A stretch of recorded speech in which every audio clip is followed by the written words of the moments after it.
Hello.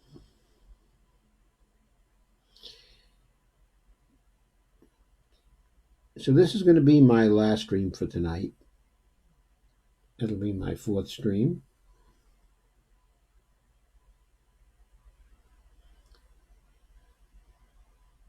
This one's about the very important possible connection between the deficit hawks, the austerity mongers, um, okay, and their role in possibly getting us into another war. And this was suggested by a very good article that appeared in Truth Out.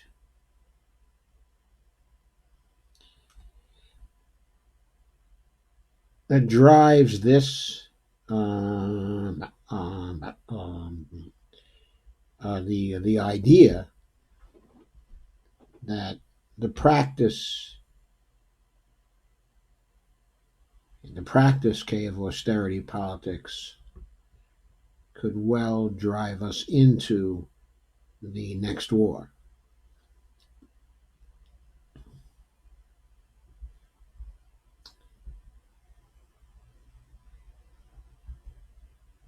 So I'm going to share the article now.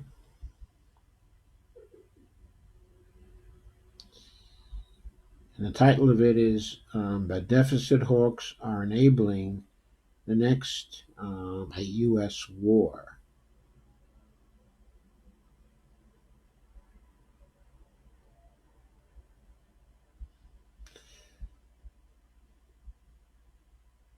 It was published on Truth Out.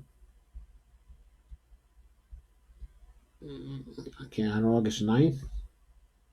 And the author is Lindsay Bakashgarian.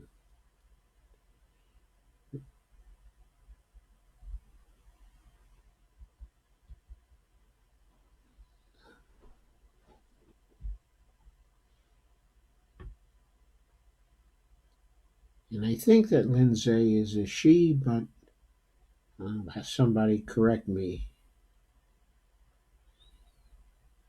if I've drawn an inference that is incorrect. Okay, back in April, the progressives in Congress succeeded in halting a vote that included a military budget increase. But in July, most of these same people, the progressives, including powerhouses like Representatives Barbara Lee and Alexandria Ocasio Cortez, voted to support a military budget that was slightly larger even than what they had rejected in April. So, what changed? As Democratic and White House leadership announced a backroom compromise and put it up before a vote in July, congressional progressives faced a seemingly impossible choice. They could vote to support new spending on programs that alleviate poverty and create opportunity, but they would also have to support more spending on the U.S. war machine.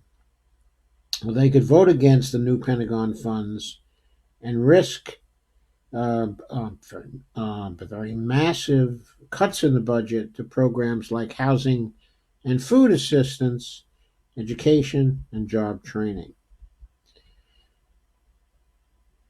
So most of the progressive members of the House, with very few exceptions including Ilhan Omar and Ayanna Pressley, chose to approve funding increases to $632 billion for critical domestic programs and grudgingly accept the $738 billion Pentagon budget that is larger than it was at the height of the Vietnam War in today's dollars, and growing.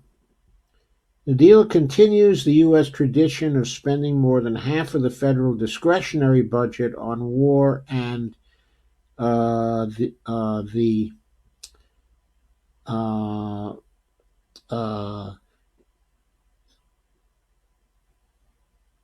the military. Okay, President Trump sign the legislation, see me locking in mega budgets for the Pentagon for 2020 and 2021 with funds for domestic programs held hostage to an ever larger uh, Pentagon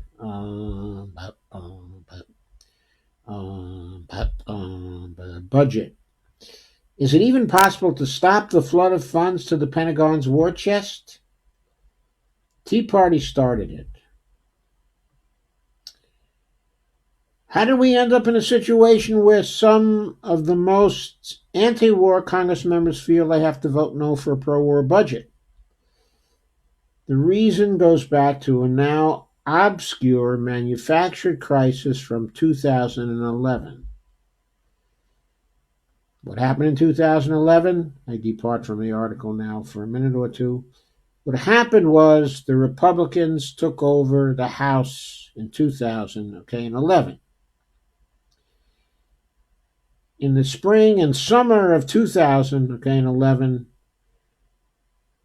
they manufactured a debt ceiling crisis by refusing to raise the debt limit.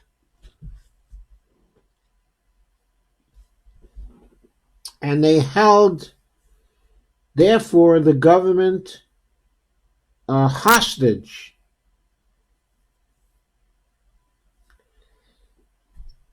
And things came very close to a crash. Because at that time, the President of the United States, in spite of articles that had appeared in the mainstream press, in spite of a column from Paul Krugman that appeared at the time, the administration at the time didn't seem to know about the platinum coin solution to debt ceiling by crises. Well, maybe it was just that the president simply preferred to pretend that he had no options and that he just had to go to the brink with the Republicans, which is what he did. And so at the end of August and beginning of September of 2011, he negotiated a compromise with the Republicans that created a virtual straitjacket for budgeting for the next 10 years. Back in 2011, the country was beginning to emerge from the crisis of the recession, the greatest crisis in this country since the Depression of the 1930s, thanks in large part to an infusion of federal government spending. But as the economy slowly bounced back, with far more recovery for the well-off than for the poor or working class, support for government austerity policies grew. The Tea Party movement was born. Yes, it was.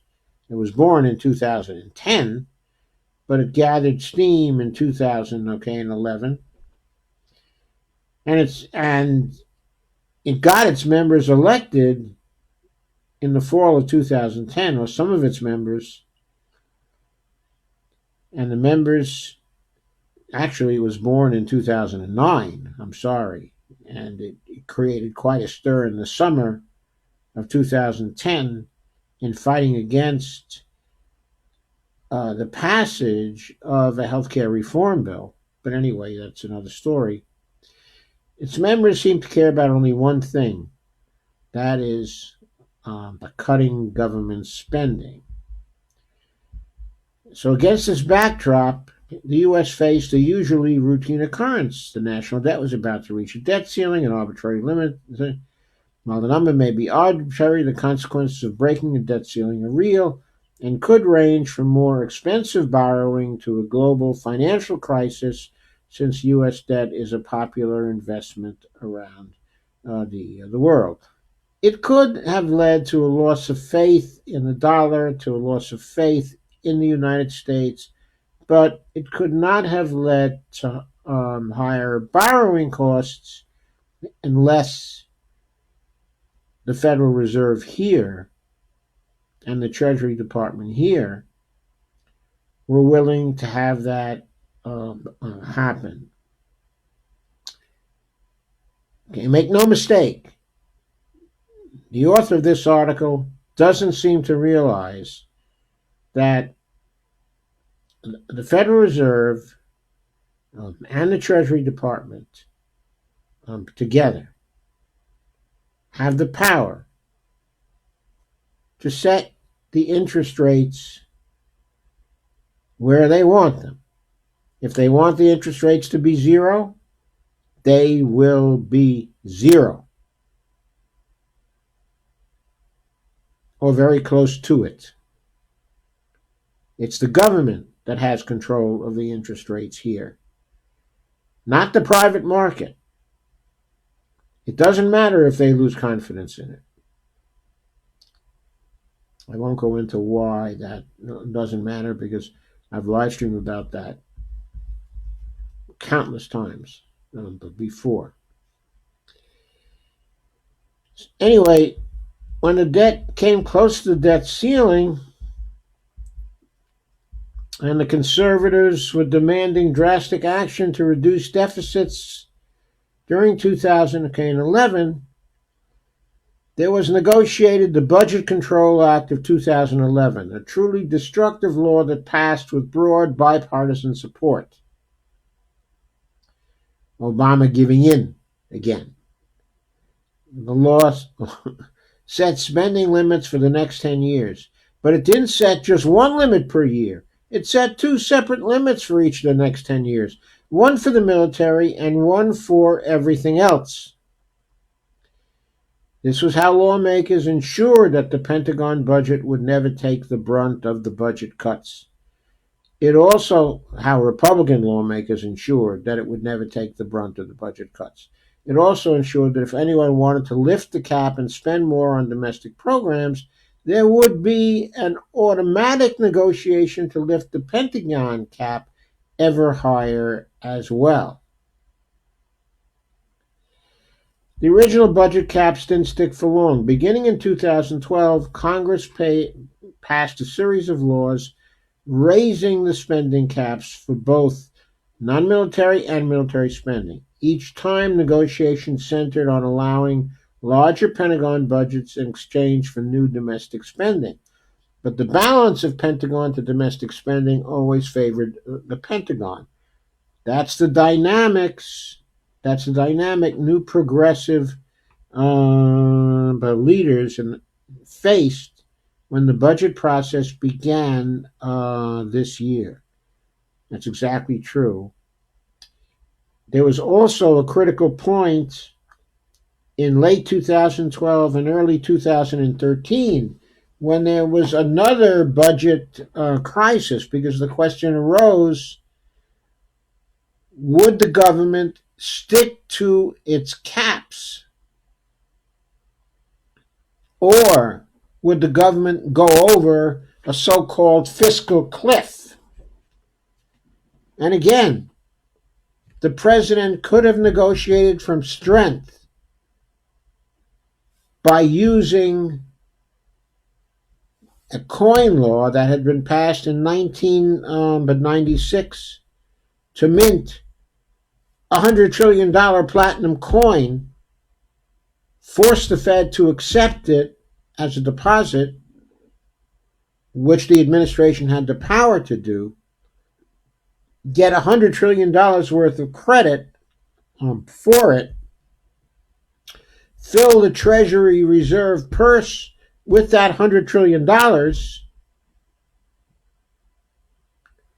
and that would have taken away a lot of the leverage the conservatives had in Congress to create another debt ceiling crisis at the end of 2012 and early in 2013. The president failed to do that again. By now, almost everyone had heard of the platinum coin law and the power of the president to mint trillion-dollar coins if he wanted to. But the administration decided not to do that and not to accept some other solutions which had been suggested at that time. And statements by the president and the administration fuzzed up the distinction between a number of these solutions, including the coin solution, and said, if we use the coin, then no one would ever buy federal debt instruments again. Of course, if he minted a $100 trillion coin, then the federal government would not be selling any debt instruments again for some time to come. The only way it would is if it also preferred to withdraw money from the economy in this way. But that was not a preference in 2013. It was not an issue in 2013. So in fact, had he minted the coin, the result would have been that the treasury bonds would be growing scarcer and scarcer as each year went by, raising the price of the treasury bonds, which then could have been sold at greater than their cost. But anyway, that's another process. Has nothing to do with this article. Going on with the article. What the 2019 budget deal does and doesn't do. So we've already said it provides a 2020 budget of $738 for the military and $632 for everything else, including food and housing assistance, education, job training, and more. That does not include, of course, the non-discretionary spending for Medicare and for Social Security and for Medicaid. That's considered to be non-discretionary spending and is not included in the $632 billion. And it raises the debt ceiling. The budget deal does, which allows for more borrowing and averting the possible consequences of the U.S. government that essentially can't pay its bills. Understand, raising the debt ceiling, is not done so that Congress can appropriate more spending. Congress has always appropriated the spending already. What raising the debt ceiling does is to allow the U.S. government to pay its bills. So, the bill also allows the original debt-inspired legislation from 2011 to expire on schedule in 2021, thank God. That means the next time Congress debates total spending levels for the 2022 budget, the incentives to accept outsized increases in the Pentagon budget in order to secure domestic programs will be much weaker. Well, actually, there can be further negotiations on the budget in 2021 as soon as the new Congress comes in, because what was done by an old Congress does not necessarily bind the new Congress. So the new Congress in 2021 can add to the budget for 2021 if it wants to do it for certain special purposes.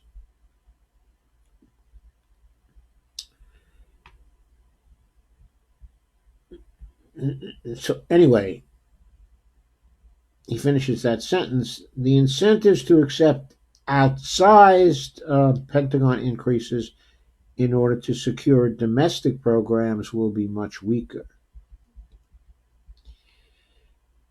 And then he says, the budget deal, or she says, yes, the budget deal sets only top spending levels, leaving all sorts of details to be sorted out at a later time. For example, will the Pentagon increase allow for investment in dangerous so-called low yield types, okay, of nuclear weapons? Will Democrats succeed in placing any new legal limits on funding for a border wall? These questions and many more remain to be answered. What's next? If there's any lesson to be learned from the last 10 painful years and the fact that some but new progressive stars like Representative Alexandria Ocasio-Cortez saw no better option than to support the runaway Pentagon spending in the recent budget vote. It's that Congress should never again tie its hands by passing arbitrary spending limits as it did in 2011. Taking that lesson one step further, we should consider a permanent break from the whole concept of a debt ceiling. If there's no debt ceiling, we cannot break it, and it can no longer serve as a cudgel for members of Congress to demand spending cuts. The debt ceiling does far more harm than good. Absolutely correct. It should simply be done away with. There shouldn't be a need to circumvent it with a platinum coin. Thanks to the expiration of the 2011 Budget Control Act, congressional progressives may soon see an opportunity to do some budgeting that finally reflects the priorities of the progressives. It's not too early to begin to demand a truly progressive budget, including a sensible Pentagon budget. In the words of Representative Omar, quote, I cannot, in good conscience, support a bill that continues to throw billions of dollars at endless wars and Pentagon contractors, unquote. And the author finishes, it's about time for a serious challenge to the Pentagon's mindset of all you can spend war mongering.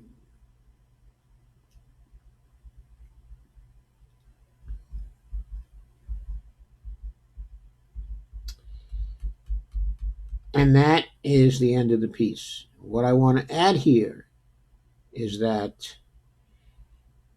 it's not enough simply to get rid of the debt ceiling. And the reason why it's not enough is because you're always going to have the austerity-minded people, the austerians, okay, the deficit hawks, screaming about the size of the national debt. It's always going to be a political issue, whether there's a debt ceiling or whether there isn't a debt ceiling. Yes, there'll be less pressure on the progressives to give in, if that's the case. But two more things are badly needed. The first one is to get rid of the pay-go process. Get rid of the pay-go process. Okay, the pay-go process is terrible because it looks for a fiscally neutral budget. And we do not need a fiscally neutral budget because we lose demand to private sector savings every year, drawing money out of the active economy. We lose money because we run trade deficits each year. We lose money that's not spent in our economy, but that goes to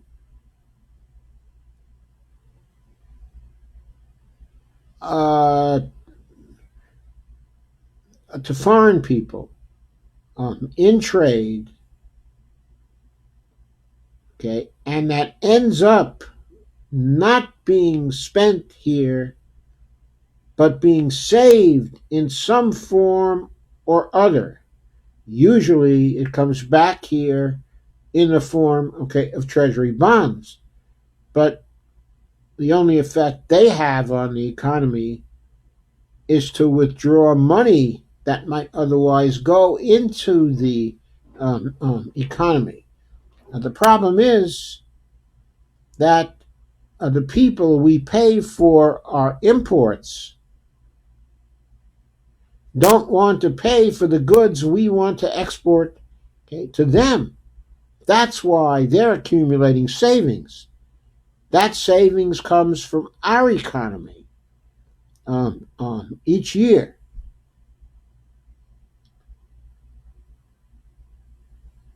Right now, the total of domestic savings, okay, and foreign savings is probably running, okay, it looks like it's only 6% a year. But based on the fact that if the federal government were to make up for that particular demand loss, the economy would grow itself. You're essentially talking about 6% private savings and 6% in savings that are being lost to foreign interests that are holding currency, okay, or holding bonds. So roughly 12% in potential demand is being withdrawn from our economy every year. The government needs to be compensating for that every year with deficits that are in the neighborhood of 12% of GDP or possibly greater. So we need deficits that are that large. And to end the problem of the debt,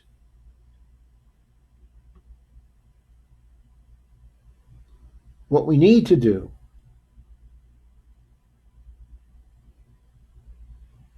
is for Congress to mandate the Federal Reserve to supply the money to spend the appropriations of Congress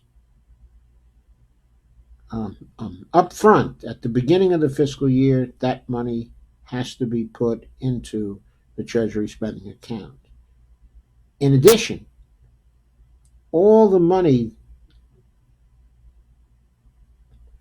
that the Treasury Department will have to pay back within a given fiscal year when it redeems the Treasury bonds will also have to be provided, also should be provided at the beginning of the fiscal year.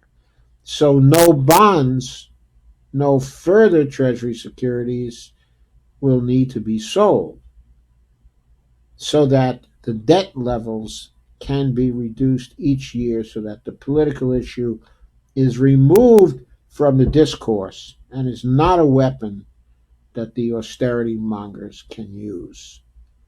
So that's what next. Okay, that is what is next. Now, but all of that is on my website at josephmfirestone.com. I talked about the platinum coin in some of this stream. If you want to learn more about that, then you can go to my website as well and click on the link. That will take you to my book called Fixing the Debt Without by Breaking America. I know it's a fairly long title, but when I just stated it, okay, I've abbreviated it. It's even longer than that. But anyway, it's a good book, okay, and link to it is there. And again, the website is josephmfirestone.com. So, thank you for your patience. Thank you for being here. Thank you for coming to my streams. Please share, like, and subscribe. And also, please go to my Patreon account. I'm going to show my slide again.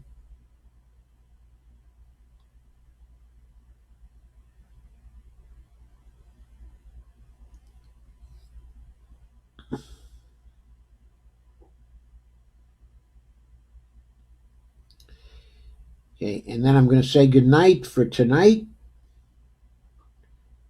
I'll be back again on Monday night. You might want to look for me at roughly 9 o'clock. Have a very good tomorrow and rest of the weekend.